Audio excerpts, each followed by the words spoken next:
Got these bolted in on both sides. I think that means the next step for me is going to be building these guys. These will look real good. Just right up in there. I have the coilover kit for these to convert these into coilovers, right? So we got to build these and get the springs on and everything. That way we can get it in the car. I would do the caster camber plates first because I can't get these in without the caster camber plates. But I just painted this, as you guys saw. So I don't want to scratch up my paint that isn't done hardening. I went ahead and I laid everything out just to make sure that I kind of had everything. I put these set screws in. They're just to set the height for the spring. And then I started looking over the instructions for the coilover kit. On it, the first step that they say to do is actually on the car, but I don't feel like doing that.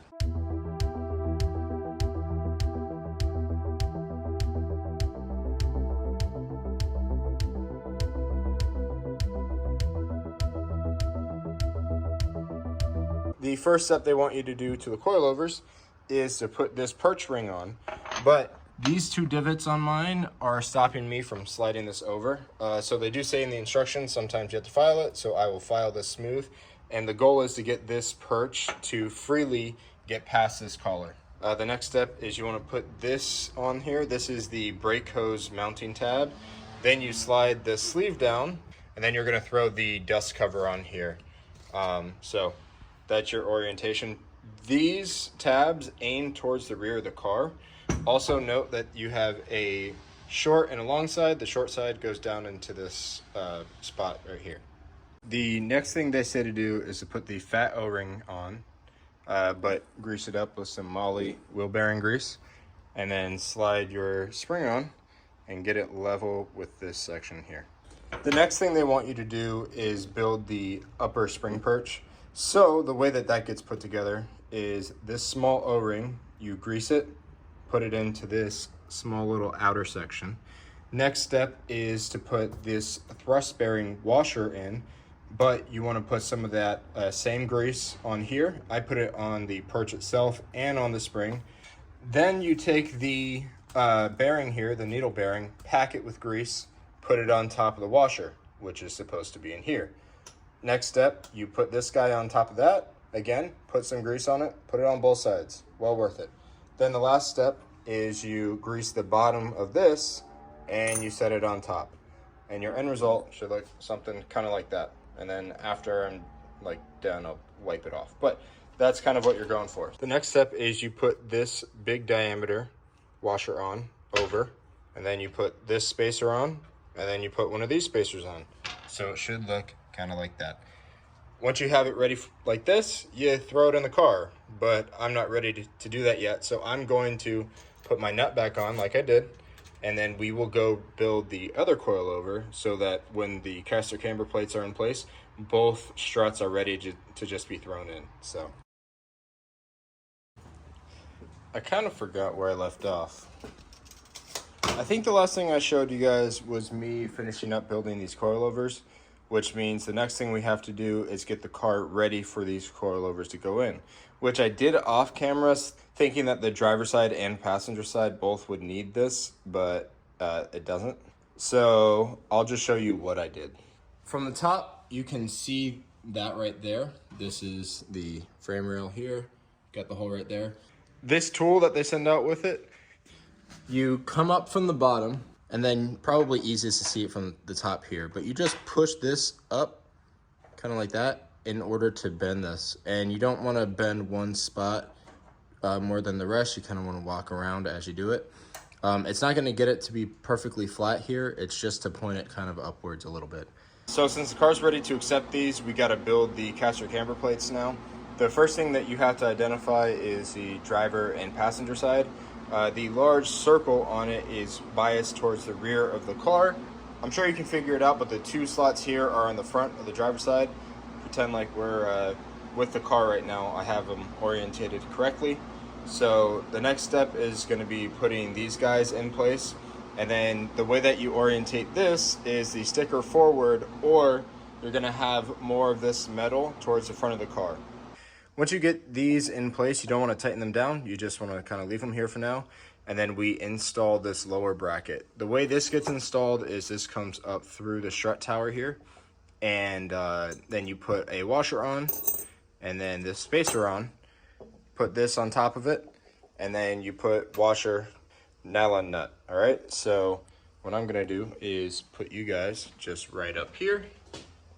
So I had this idea to try a new transition, and it just didn't work. For some reason, my GoPro decided it does not want to record any audio. I had an audio case on it, and that didn't record, nor did the GoPro itself. So I kind of talk right here for no reason. Regardless, basically the issue that I was having is the adjustment slots were not letting the caster camber plate there move freely like it needs to. So I had to hand file those out. Not a huge deal, just took a little hand file and shaved that down a little bit. I did put some paint on it, just spray painted a brush and then wiped it on there. Not the most proper way to do it, but for my application, I don't really care that much. If I had more of my engine bay paint, I would have done it with that. It's probably going to get scratched whenever I get in alignment anyways, just from it moving, you know, for the first time. Your experience may vary there. I did not have to do this on the passenger side because Fox body things, these things are all built really differently, even though they're supposed to be the same. After that was done, I went ahead and just installed it, as you'll see. Do the same thing on the passenger side, just without the shaving. And I actually changed it over to an actual time lapse because I wasn't expecting to talk anymore to that. But, you know, glad to try something new here. We'll see if I do a bunch more of these voiceovers or not. So let me know if you guys like it down below, if you don't mind. And if you hate it, we get back to our normal stuff right about now. So with the caster camber plates in the car, now it's time to install a strut. You want one of each of these washers. You should have 3 different sizes and one of each. You're going to put this through the car with these on the bottom. Then you stack these on top of each other and put your nut on top. So I will go ahead and throw this into the car right now. Remember though, this faces the rear of the car. Now that we have this in place, if you have a car that's ready to, you know, go ahead and be aligned properly or get set how you want, you can move these washers underneath. You need a minimum of 1 washer up here, but you don't need to have all of them up here. This is just to give you some options. But I'm not at the point where I can actually really even align this. So I'm going to just leave all of these up top. You want to check for clearance issues, but again, I'm not really at that point yet. So look at the manual. I believe these are 32 foot-pounds and these are 65 foot-pounds. Torque these down once you get to have this where you want it to be. Do kind of an eyeball alignment, but that's on you. I'm just going to go ahead and get everything kind of centered once I put my knuckle back in place, or my spindle. Got these torqued down. Obviously, I didn't actually align them, kind of like I said earlier, but both sides are torqued down. I also went ahead and threw these spindles that I have here, or these knuckles, just in place.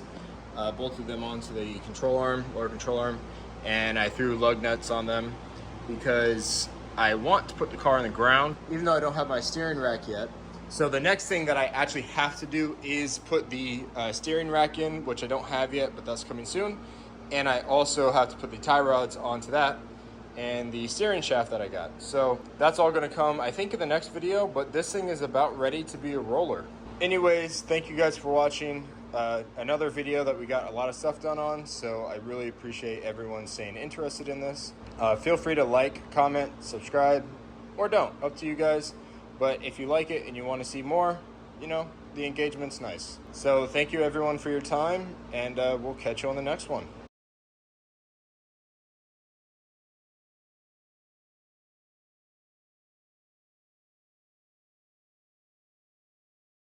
That way I have a reference, and then if I mess that up, my name is Stock Blocks.